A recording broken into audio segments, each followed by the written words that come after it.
우리에게 주시는 하나님의 말씀을 같이 읽겠습니다. 하나님의 말씀은 신약성경 누가복음 12장 16절부터 21절까지 말씀입니다. 신약성경 115쪽 누가복음 12장 16절부터 21절까지 말씀입니다.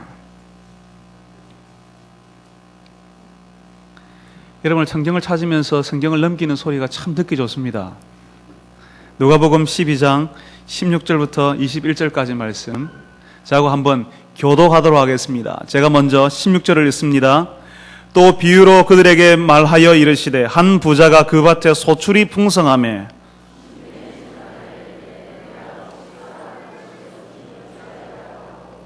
또 이르되 내가 이렇게 하리라. 내 곡간을 헐고 더 크게 짓고 내 모든 곡식과 물건을 거기 쌓아 두리라.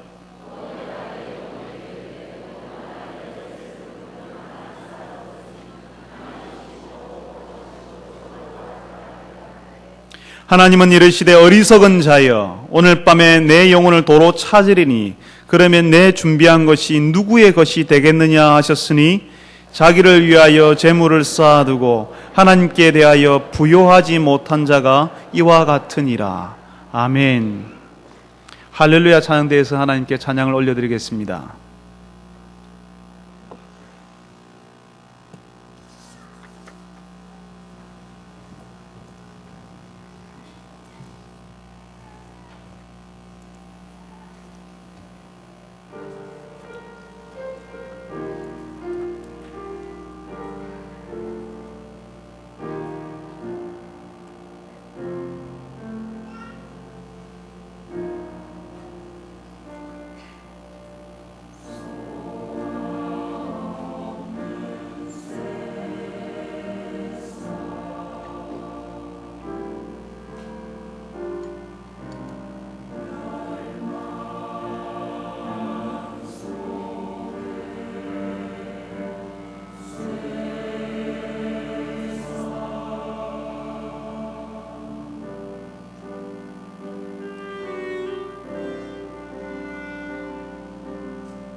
아멘.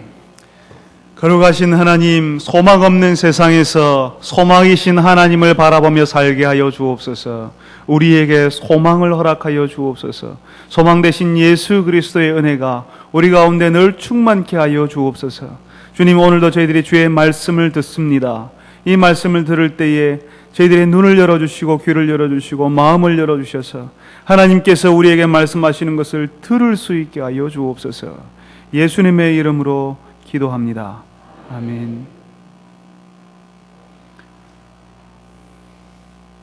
여러분, 예전에 아주 오래전에 TV 광고 가운데 아주 예쁜 연예인이 나와서 사람들에게 이렇게 인사하던 광고가 있었습니다. 여러분, 부자 되세요. 혹시 기억나십니까? 여기 조금 나이가 어리신 분들은 기억이 안 나는 그런 광고일 수도 있습니다만은 한때 히트를 쳤던 그런 광고 문구였습니다. 부자 되세요.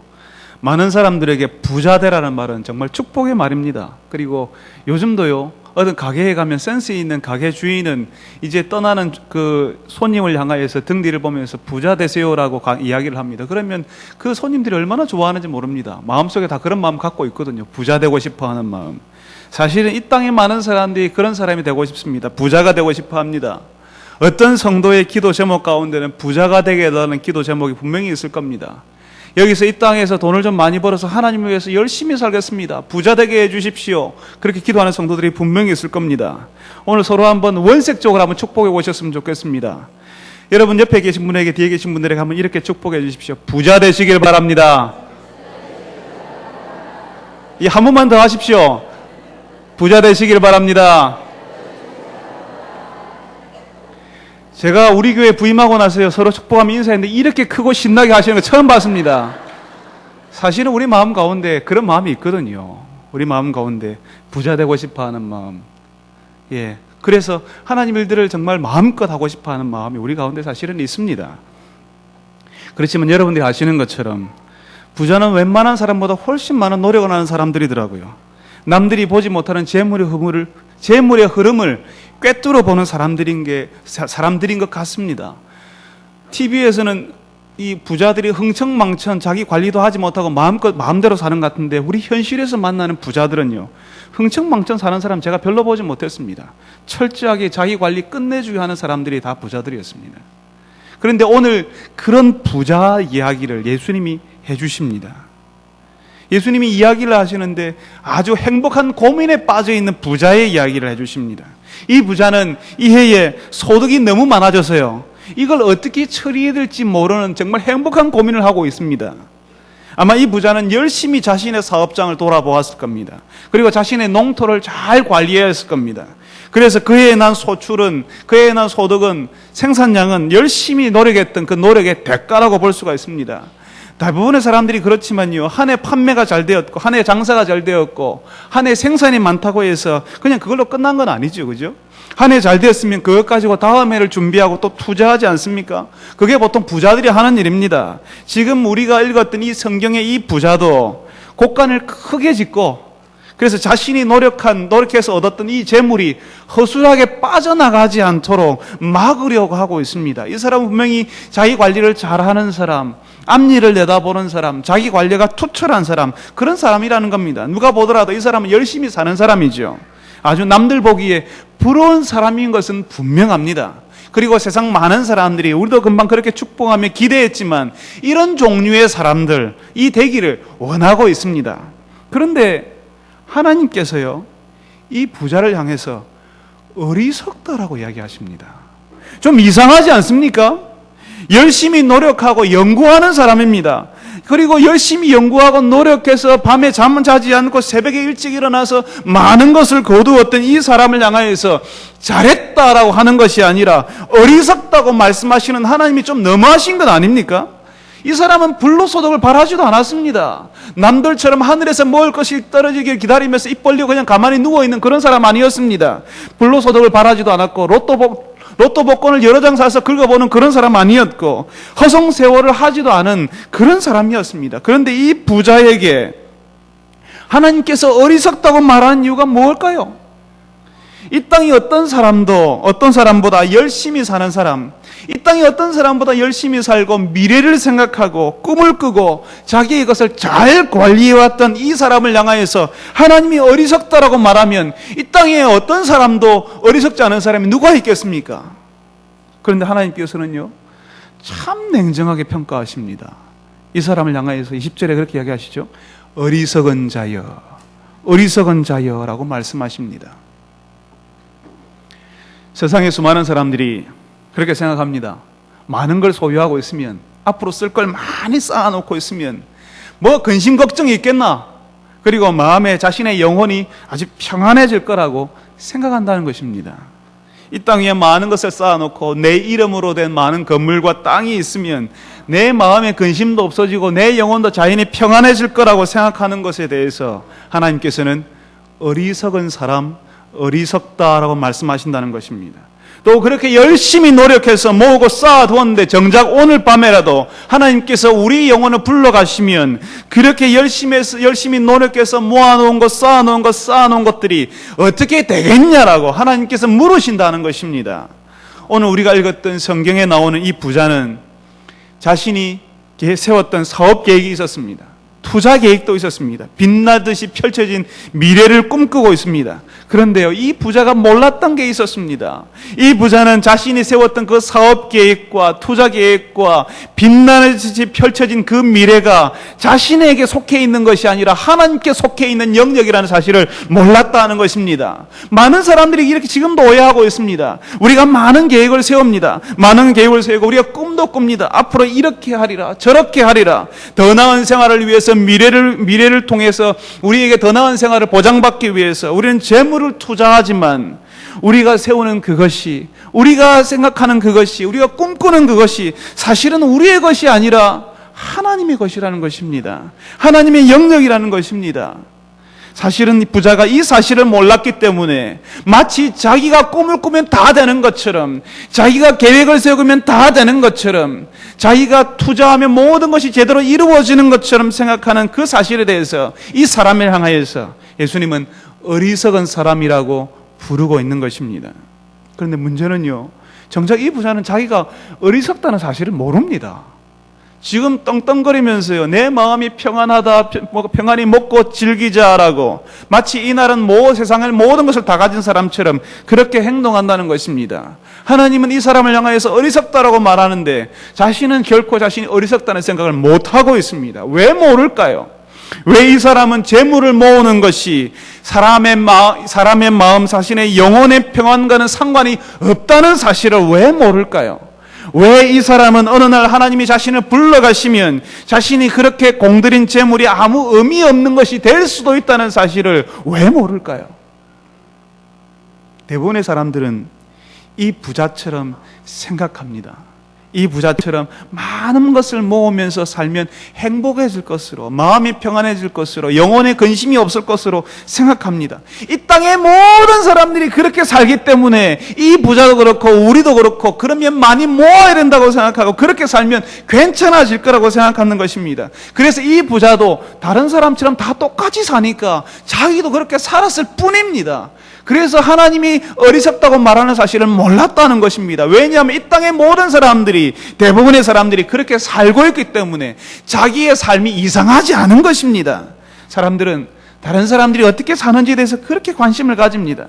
다른 사람들이 어떻게 사는지 거기에 내 생활을 맞춰보고 싶어하는 마음을 가지고 있습니다. 다른 사람이 사는 규준에 따라서, 다른 사람이 사는 삶의 규모에 따라서 거기에 맞추어 살라고 애를 쓰는 것입니다. 여러분 혹시 최근에 중학교를 가보셨습니까? 혹은 고등학교를 가보셨습니까? 여고 앞을 가보셨습니까? 예전에 제가 가봤던 여고 앞에 가면요, 교문 바깥으로 나오는 여학생들이 제잘거리면서 나오지 않습니까? 3명, 4명, 5명씩 어울려 나옵니다. 세 사람의 입은 옷 모양을 한번 보십시오. 머리 모양 보십시오. 신고 있는 신발 보십시오. 가방 보십시오. 대부분 비슷합니다. 5명이 몰려 나오도요, 그 5명이 비슷합니다. 치마를 짧게 입었는데요, 그 중에 한 사람이 치마 길게 입은 그 여학생 찾아볼 수 없습니다. 3명이 동일하게 치마를 길게 입었던지, 5명이 똑같이 치마를 짧게 입었던지, 그렇다는 것입니다. 왜냐하면 자기하고 가까이 지내는 친구가 그렇게 짧게 입고 다니면, 다 짧게 입고 다니면 자기도 짧게 입고 싶거든요. 용기를 내는 것입니다. 치마를 그냥 확 잘라버리는 것입니다. 학교 선생님이 뭐라 해도 상관없습니다. 왜냐하면 나는 내 친구들하고 같아져야 되거든요. 머리 모양도 비슷합니다. 제가 옛날 청년사회 갈 때는요, 젊은 어린 여학생들이 이제 대학에 갓 들어와서는 머리 모양이 똑같았습니다. 깻잎 머리라고 했죠. 머리를 딱 붙여가지고 다 똑같았습니다. 신발도 비슷한 신발 신고요. 똑같아지고 싶은 이유가 있습니다. 남들처럼 되고 싶거든요. 나도 거기 어울리고 싶거든요. 내가 별종이라는 이야기를 듣고 싶지 않다는 것입니다. 심지어는 여학생들은 같이 되고 싶어서, 같이 있고 싶어서 화장실도 같이 가지 않습니까? 나도 거기에 어울리고 싶고, 나도 너희들과 같다는 인정을 받고 싶은 것입니다. 이거는 옳고 그름의 문제가 아닙니다. 치마가 짧으면 좋은 여학생이고, 치마가 짧으면 나쁜 여학생이고, 치마가 길면 착한 여학생이라 이런 것이 아니라, 옳고 그름의 문제가 아니라, 남들이 다 하느냐, 나하고 친하게 지내는 사람이 그런 생활을 하고 있느냐, 아니냐, 거기에 따라서 행동하고 생각한다는 것입니다. 그리고 나도 거기에 끼고 싶다는 것입니다. 그리고 그것 못하면요, 마치 인생이 무너지는 것처럼 생각합니다. 남들이 신는 신발, 그 신발 신지 못하면, 남들이 가지고 다니는 그 핸드폰 들지 못하면, 남들이 하고 다니는 그 머리 모양을 하지 못하면 마치 나만 뒤떨어지는 것 같은, 낙오된 것 같은, 인생의 낙오자 같은 마음이 든다 하는 것입니다. 어른들이면 다를 것 같습니까? 우리 한국 사회에서요, 40대쯤 되면요, 이 정도 크기 아파트쯤은 가져야 한다고 사람들이 생각합니다. 40대쯤 되면요, 그 정도의 차는 타주어야 한다고 생각합니다. 짬짬이 골프도 좀 쳐줘야 되죠. 여자분들이 모여서 이야기합니다. 당신 요즘 피부가 좀 탔네? 그러면 나 요즘 공 좀 쳐. 이렇게 이야기한다는 겁니다. 그 정도 안 되면요, 동창회 나가는 것도 사실은 조금 부끄러워합니다. 그거보다 좀 나은 생활을 하면, 40대의 평균의 생활을 좀 나은 생활을 하면, 그보다 나은 아파트에 살고, 그보다 좀 더 큰 차를 타고 다니면 나 이런 사람이야 라고 자부심 가지는 겁니다. 자기도 모르게 안심을 하는 것입니다. 나는 좀 더 낫다라고 생각하게 되는 것입니다. 다른 사람들이 다 그렇게 사니까 내가 그렇게 사는 것이 하나도 이상하지 않습니다. 모든 사람들이 그런 생각을 가지거든요. 그래서 나는 괜찮게 살고 있다고 생각하는 것입니다. 그리고 그런 생활에 들어가지 못하면 나는 왜 이래? 또 그보다 조금 나가면 나는 진짜 괜찮은 사람이야. 그런 마음을 가진다는 것입니다. 이 부자가 살았던 시대의 사람들도 다른 사람들처럼 많이 가지고 싶어 했습니다. 가진 것을 더 많이 만들기 위해서 어떻게 하면 이것을 투자하고 굴릴 수 있을지에 대해서 고민했습니다. 그리고 어떻게 하면 다른 사람들처럼 즐기면서 재밌게 살 수 있을지에 고민했습니다. 그렇지만 조금만 있으면, 정말 조금만 있으면 우리의 영혼이 그렇게 집착했던 것들, 우리가 그렇게 열심히 모았던 것들, 쌓아놓았던 것들을 다 놔두고 하나님께로 간다는 사실을, 그런 생각을 생각하지 못한다 하는 것입니다. 모든 사람들이 다 그렇게 사니까 마치 내일은 없는 것처럼, 앞으로의 세상이 없는 것처럼, 이 땅 위에서 뭔가를 이루고 살아야 하는 것처럼 그렇게 집착하면서 사니까 우리도 그렇게 살아가야 되는 것처럼, 우리도 그렇게 살아가야 된다고 그렇게 생각하면서 산다 하는 것입니다. 그렇다면 사람들이요, 왜 사람들이 그렇게 많이 가지기 위해서, 더 높이 올라가기 위해서 그렇게 애를 쓸까요? 많이 가지면, 사실은요, 많이 가진 것을 가지고 자기 마음대로 할 수 있는 것이 많기 때문입니다.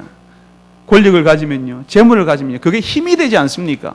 그리고 그 힘을 가지고 휘두르게 되면 많은 것을 자기 마음대로 할 수도 있습니다. 그리고 그것을 마음대로 할 수 있을 때 그것을 즐기려고 합니다. 이게 굉장한 특권이 되고 유혹이 되거든요. 굉장한 매력입니다. 내가 원하는 대로 할 수 있다. 내가 마음먹은 대로 할 수 있다. 내가 시키면 사람들이 움직인다. 이게 굉장한 매력이 되는 것입니다. 유혹이 되는 것입니다. 그래서 올라가려고 하고, 가지려고 하고, 힘을 가지려고 애를 쓰는 것입니다. 한국에서 대학 입시를 앞둔 수험생들에게 교사들과 부모들이 주로 하는 말 무엇인지 아십니까? 지금 힘든 거 안다. 그렇지만 시험 끝나면 마음대로 하고 싶은 거 다 해라 라고 이야기하는 것입니다. 마치 대학에 들어가면 마음대로 할 수 있을 것처럼요. 대학생 여러분, 마음대로 할 수 있습니까? 아마 그렇지 않았을 겁니다. 대학을 졸업하고 남들이 보기에 그럴듯한 직장에 다니거나 사업을 하게 되면 마음대로 할 수 있을 것처럼 사람들이 자꾸 이야기합니다. 요즘은 돈을 많이 빨리 벌어서 은퇴하라고 이야기하지 않습니까? 은퇴 이유가 마음대로 자기가 하고 싶은 생활하며 살아라는 이야기입니다. 빨리 은퇴해서 마음대로 하고 싶은 건, 네가 하고 싶은 건 하라는 것입니다. 세상이 그렇게 되어가고 있습니다. 마음대로 할 수 있는 것이 얼마나 큰 매력이 되는지 모릅니다. 그리고 사람들은 평생토록 자기 마음대로 하기 위해서 많이 가지려고 하고, 자기 마음대로 하기 위해서 힘 있는 자리로 올라가려고 합니다. 그리고 자기 마음대로 뭔가를 할 수 있는 것에 대해서 자랑스럽게 이야기합니다. 내 말 한마디면 다 된다고, 내가 한마디만 하면 모든 것이 끝난다라고, 이런 인생, 그런 생활 하고 싶어서 애를 쓰게 되는 것입니다. 그래서 우리는 우리의 자녀들에게도 그렇게 가르칩니다. 우리의 자녀들도 마치 우리가 소유물인 것처럼 우리의 생각을 집어넣으려고 애를 씁니다. 우리 아이들에게 좋은 대학에 들어가야 된다고. 얘야, 나는 비록 그런 대학을 못 나왔지만 너는 그런 대학에 들어가 주렴. 나는 그런 직장에 다니지 못했지만 너는 그런 직장에 들어가라고. 그렇게 이야기합니다. 거기에 가면 높은 지위에 올라갈 수 있고 높은 연봉을 준단다. 많은 봉급을 준단다. 그런 봉급이 보장된다고 가르칩니다.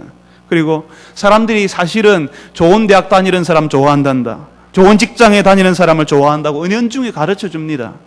그리고는 아이들을 학교에 맡기고 학원에 맡깁니다. 아이들이 더 많은 것을 가지도록 하기 위해서 잠깐 고생해도 괜찮다라고 생각합니다. 부모들은요, 아이들이 학원 보내기 위해서 더 많은 교육을 받도록 해야 되지 않습니까? 왜냐하면 더 높은 데 가야 되면 비용이 들거든요.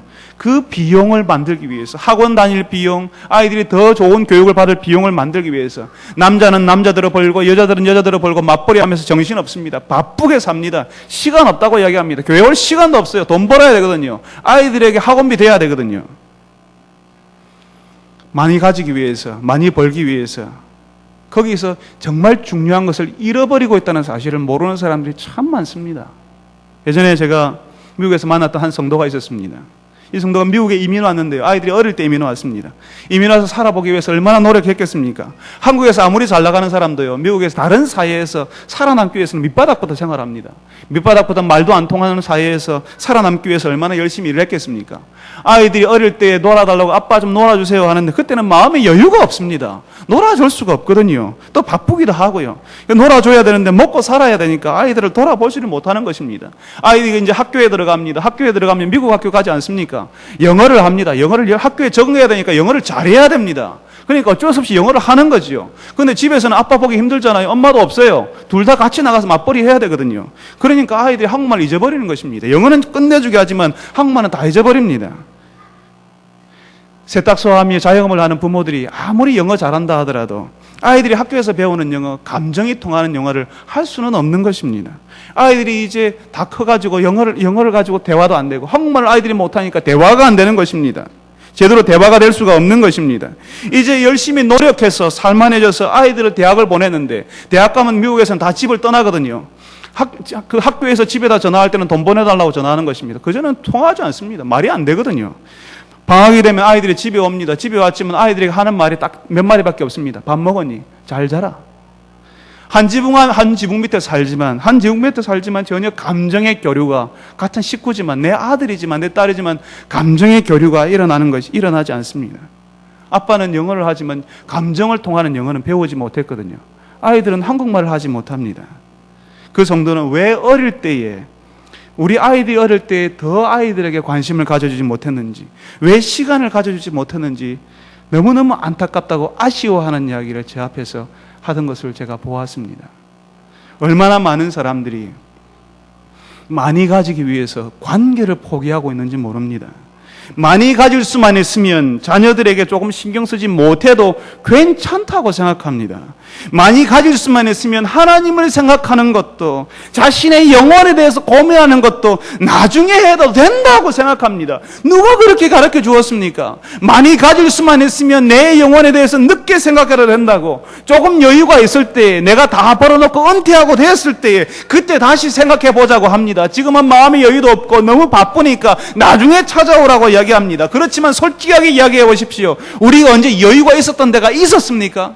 모든 것을 버는데, 가지는데 몰두하니까 다른 것이 들어올 여유가 없다는 것입니다. 가지기 위해서 우리가 포기하는 것이 얼마나 많은지 모릅니다. 정말 진짜 중요한 거, 우리가 꼭 알아야 될 것들을 다 포기하면서 그것 가지는 것입니다. 겨우 70평생 살아가기 위해서 그것 가지는데 70평생이 끝나고 나면 어떻게 되는 것입니까? 사랑하는 성도 여러분, 정말 다른 사람들이 생각하는 것처럼 우리가 높이 올라가면, 많이 가지게 되면 우리 마음대로 하면서 살 수 있을까요? 예수님께서는 그렇지 않다라고 이야기하십니다. 주체할 수 없을 만큼 많은 소득을 가지게 된, 소출을 가지게 된 부자의 영혼을 다시 거두어 가버리실 때에 쌓아두었던 것이, 그렇게 노력하며 애지중지하던 것이 어떻게 될 것이냐라고 하나님께서 물으신다는 것입니다. 저 울산에 있었던 한 형제의 아버지를 알고 있습니다. 그 형제의 아버지는 울산에서 큰 빌딩을 지어 올렸습니다. 그 건물을 지으면서 얼마나 많은 계획을 세우지 않았겠습니까? 이 건물을 지으면서 임차인을 구하고, 임차인을 구해서 임대료를 받으면 이런 돈을 만들 수가 있고, 빚을 이렇게 갚고, 또 앞으로 이런 일을 할 수 있고, 이런 투자를 하고, 이런 많은 계획을 세우지 않았겠습니까? 그렇지만 그분은 그 건물을 짓는 동안에 쓰러져 버렸습니다. 그분 열심히 살았습니다. 열심히 살았지만, 그리고 열심히 일했지만, 그 많은 계획들이 자신의 몸이 무너지는 것을 보면서 이루어지지 못한다는 사실을 발견하게 되었습니다. 비록 그 건물이 다 지어져서 그 건물 한가운데 그분의 이름이 금박 처리되어서 누구누구의 건물 이렇게 박힌다 할지라도 그게 뭐 대단하게 중요하겠습니까? 우리의 수많은 계획들이, 우리가 엄청나게 많은 계획을 세우지만 우리의 수많은 계획들이, 우리의 미래가, 우리에게 허락된 시간들이 하나님의 은혜로운 인정이 없이는 바람에 날리는 휴지 조각밖에 안 된다는 사실을 우리가 알아야 하는 것입니다. 세월이 지날수록 우리가 경험하며 느끼는 것은 어쩌면 우리 마음대로 되는 일이 참 적다는 사실을 발견하는 것입니다. 10대 때는요, 모든 것을 다 할 수 있는 것처럼 가능성이 열려있다고 사람들이 많이 이야기합니다. 뜻만 세하면 다 할 수 있다고 생각합니다. 20대도 마찬가지입니다. 그렇지만 40이 되고 50이 되고 60이 되고 70이 되어서 그분들에게 한번 여쭤보십시오. 인생이 마음대로 되었습니까? 이야기할 때 그분들은 참 인생이 마음대로 되는 것이 적다라는 사실을 이야기하실 것입니다. 어쩌면 우리 마음대로 되는 것이 하나도 없을 수도 있습니다. 저는 신혼 초에요, 결혼하면 아이가 저절로 생기는 줄 알았습니다. 결혼하면요, 내가 마음만 먹으면 아이를 가질 수 있고요, 마음 먹지 않으면 아기 안 가져도 되는 줄 알았습니다. 지금도 그렇게 생각하는 젊은 부부들 있지 않습니까? 2년 뒤에 우리는 아기를 가질 거예요. 3년 뒤에 돈 좀 벌어놓고 가질 거예요. 어떻게 그런 말을 하는지 제가 그런 분들 만나면 막 화를 내고 호통을 칩니다. 결혼하면 우리 마음대로 아기를 생기기도 하고 생기지 않게도 할 수 있다는 생각을 누가 가르쳐 줬습니까? 저희 신혼 초에 어느 비 오는 날 밤에 교육자들과 함께 회의를 하러 저 멀리 가 있다가 어느 날 밤 늦게 제 아내가 유산했다는 소식을 제가 들었습니다. 우리 편에서 보면, 제 편에서 보면 아무 이유가 없습니다. 아이가 유산된 것이 그럴 이유가 없는 것입니다. 그냥 그렇게 됐습니다. 새벽 2시에 제가 집에 돌아왔는데 눈이 퀭한 눈으로 누워있는 제 아내를 보면서 부부가 손을 잡고 엉엉 울었던 기억이 있습니다. 우리가 생명을 얻는다는 것이 우리 부부 마음대로 되지 않는다는 사실을, 내 마음대로 되지 않는다는 사실을 그때 처음 알았습니다. 내가 가지고 싶으면 가질 수 있는 줄 알았거든요. 아이를 가지는 것이, 생명을 가지는 것이 가지고 싶으면 그냥 가지는 것이라고 생각했습니다. 그런데 그게 아니더라는 것입니다. 생명이 얼마나 소중한 것인지, 하나님께서 은혜를 주셔야지만, 하나님께서 선물로 주셔야지만 가능하다는 것입니다. 우리가 아무렇지도 않게 데리고 있는, 우리가 아무렇지도 않게 폭언을 삶고 있는 그 아이들이 사실은 하나님께서 우리에게 은혜롭게 허락하신 하나님의 선물이더라는 것입니다. 우리가 마음대로 갖고 싶을 때 이제 아이를 하나 가져보자, 이제는 아이를 갖지 말자, 이렇게 해서 되는 그런 것이 아니라 우리도 모르는 사이에 하나님께서 우리를 인정하셔서, 우리를 좋아하셔서, 우리를 사랑하셔서 우리에게 허락하신 하나님의 선물이었다는 것입니다. 단 한순간도 하나님이 지키심이 없이는 우리 아이들도, 내 생명조차도 유지될 수 없다는 사실을 그때서 비로소 알았습니다.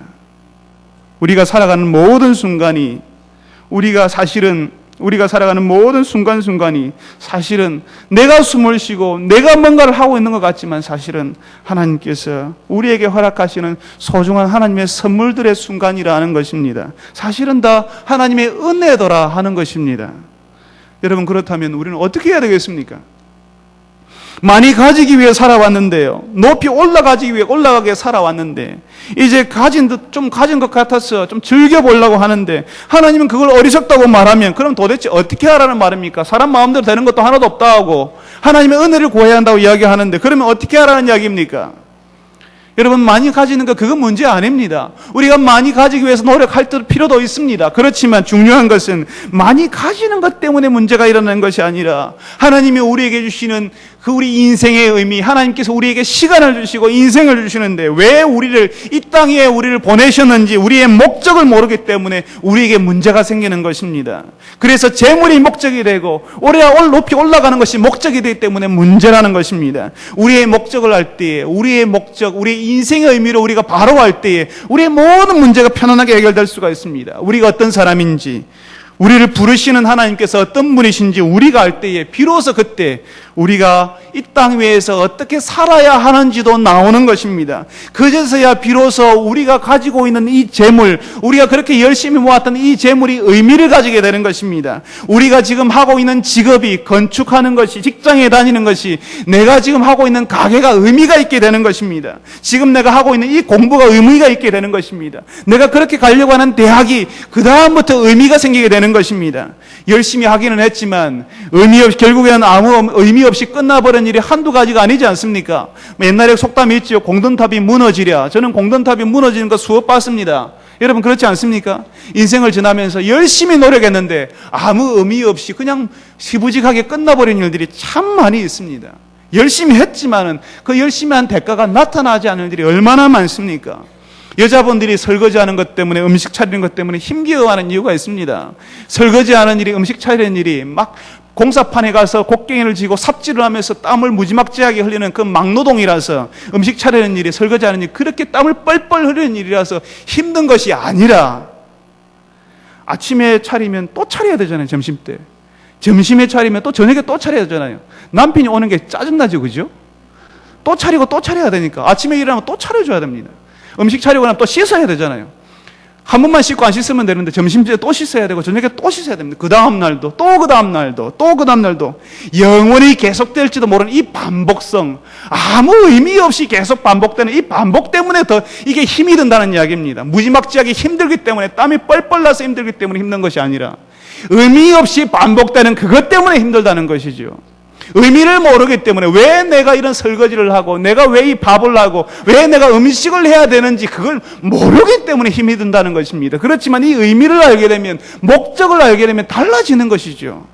여러분 장사하면서 사람들에게 막 닭을 팔고 음식을 팔고 장사가 잘 되면 자꾸 설거지하면 신이 납니다. 기쁩니다. 왜냐하면 거기에 목적이 있거든요. 동기가 있습니다.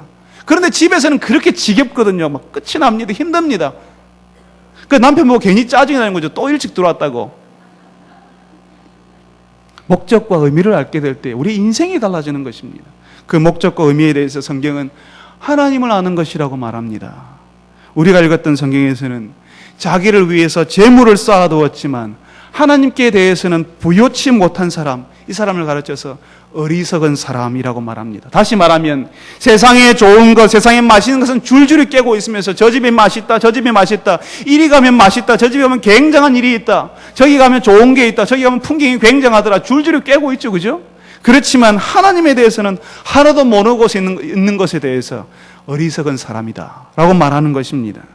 예수님은 여러분들이 부유하게 살기를 원하십니다. 이 땅에서 하나님이 주신 창조 세계를, 좋은 창조 세계를 많이 경험하면서 누리면서 살기를 원하십니다. 그렇지만 그것만 하며 사는 것이 아니라 하나님이 왜 이런 창조 세계에, 왜 우리 이 땅에 우리를 보내셨는지 인생의 목적을 알며 살면 더 많이 누릴 수 있고 더 많이 보게 된다는 것입니다. 여러분, 많이 알수록 많이 본다고 하지 않습니까? 같은 영화를 봐도요, 같은 그림을 보러 가도요, 그리고 음악회를 같이 가도요, 많이 아는 사람이 많이 느끼고 많이 경험합니다. 하나님이 만드신 이 창조 세계를, 하나님이 만드신 이 창조 세계를 우리가 더 많이 누리려고 하면, 이 땅을 만드신 하나님을 알게 되면 우리가 더 많이 감사하게 되고 더 많이 누릴 수가 있는 것입니다. 예수님께서는 우리가 그런 인생을 살기를 원하십니다. 부요한 인생, 그냥 이 땅의 재물로만 부요해지는 것이 아니라 하나님 때문에 부요한 인생을 살기를 원하신다는 것입니다. 하나님에 대해서 알고 하나님을 의지하면서 하나님으로부터 힘을 얻어서 살기를 기대하고 계신다는 것입니다. 왜냐하면 사람을 하나님이 창조하셨기 때문에 우리 사람이 하나님을 알고 의지할 때 비로소 목적 있는 인생, 의미 있는 인생, 부요한 인생을 살 수 있다 하는 것입니다. 사람들에게 이야기합니다. 하나님에 대해서 한번 알아봅시다. 하나님에 대해서 알아야 합니다라고 이야기하면 그분들은 아니, 하나님이 계신다면 내가 이렇게 힘들게 사는 걸 어떻게 내버려 두냐라고, 하나님이 계신다면 그럴 수 없다고, 하나님이 안 계신 게 분명하다고 그렇게 이야기합니다. 그런 하나님 나는 싫다라고 이야기하는 분들이 계십니다. 하나님이 계신다면 어떻게 그럴 수 있냐고요. 예, 맞습니다. 하나님이 계신다면 그럴 수가 없지요. 그래서 하나님께서는 힘들고 고통당하며 어려워하는 사람들 때문에 그 사람들을 직접 만나고 보시기 위해서, 하나님이 그 사람들의 고통을 그냥 모른 척 하시는 분이 아니라는 사실을 알려주시기 위해서 하나님께서는 당신의 사랑하시는 아들 예수님을 보내셨습니다. 그냥 팔짱 끼고 저 멀리서 너희들 어떻게 하는 게 보자 이렇게 하는 것이 아니라 당신의 아들 직접 가서 경험케 하셨다는 것입니다. 우리가 힘들어하는 것 그냥 보고 계시지 못하셨어요. 하나님이 우리를 얼마나 사랑하시는지를 알려주시기 위해서 우리가 고통당하는 그 현장에 예수님이 직접 와 보셨습니다. 우리의 어려움과 우리의 상처와 우리의 죄를 그냥 멀리서 지켜보는 것이 아니라 직접 같이 부대끼면서 직접 가까이서 보시고 안아주시고 우리를 만져주시기 위해서 예수님을 보내셨다 하는 것입니다. 이 땅의 어떤 종교도 하나님께서 사람이 되어서 사람의 아픔을 같이 나누는 종교는 없습니다. 오로지 예수 신앙 안에서만, 오로지 우리 하나님 아버지께서만 자신의 아들 이 땅에 사람들과 같이 되도록 만드셨다는 것입니다. 사람들은 내가 여기서 부도를 맞아서 사람들에게 철저하게 배신당하고 친척도 모른 척 지내면서 가족을 떠나서 지내는 이 절망감과 이런 외로운 마음을 예수님이 어떻게 아시냐고 이야기합니다. 그렇지만 예수님은 아십니다. 예수님도 사람들에게 버림당해 보셨거든요. 철저하게 배신당해 보셨거든요. 혈육보다 더 귀하게 여겼던 12명의 제자들에게 철저하게 버림당하셨습니다. 예수님 제자 중에 한 사람은 예수님을 팔아넘겼습니다. 예수님의 등에서 비수를 꼽은 그런 일들을 경험하셨다는 것입니다. 세상 모든 사람들이 예수님이 십자가를 향하여서 침을 뱉고 욕하고 손가락질하는 것을 다 당해 보셨습니다. 그래서 사람들에게 버림당하는 것이 무엇인지, 배신당하는 감정이 얼마나 지독한 감정인지 예수님은 아신다는 것입니다. 우리가 얼마나 괴로워하는지, 우리가 얼마나 피 맺힌 눈물을 흘며 사는지 다른 사람은 몰라도, 여러분의 남편과 여러분의 아내는 모를지 몰라도 예수님은 알고 계십니다. 사람들은 예수님이 내가 당하는 수치와 부끄러움을 어떻게 아냐고 이야기합니다. 그렇지만 예수님은 우리의 수치와 부끄러움도 아십니다. 하나님의 아들이신 예수님께서 우리보다 더한 수치와 부끄러움을 당하셨기 때문입니다. 폭력보다 사람을 수치스럽게 만드는 것은 없습니다. 맞아서 고통스러운 것보다요, 때리니까 맞았는데요, 맞는 것보다 더 고통스러운 것보다 그렇게 때리는 사람에 대한 신뢰가 무너졌기 때문에 고통스럽고, 그 순간은 내가 매맞는 짐승이 되어버렸기 때문에 그게 너무 부끄러워서 고통스럽다는 것입니다. 바로 예수님이 그런 일을 당하셨습니다. 손바닥으로 얼굴을 치는 것을 다 맞으시고 옷을 다 벗겨온 채 십자가에서 사람들의 조롱거리가 되었습니다. 예수님의 몸을 가릴 만한 헝겊조각 하나도 없었습니다. 예수님의 그림 같은, 십자가 그림 같은 거 보면 예수님 뭔가를 가리고 있죠, 그죠? 실제로는 아무것도 없었습니다. 예수님은 사람들의 조롱 어린 시선을 한 몸에 받으셨습니다. 많은 사람들 앞에서. 그래서 예수님은 사람이 당하는 폭력과 수치와 부끄러움을 알고 계십니다. 그래서 그분은 부끄러움과 수치를 당한 사람들의 마음을 알고 그 사람을 안아줄 수 있는 분이십니다.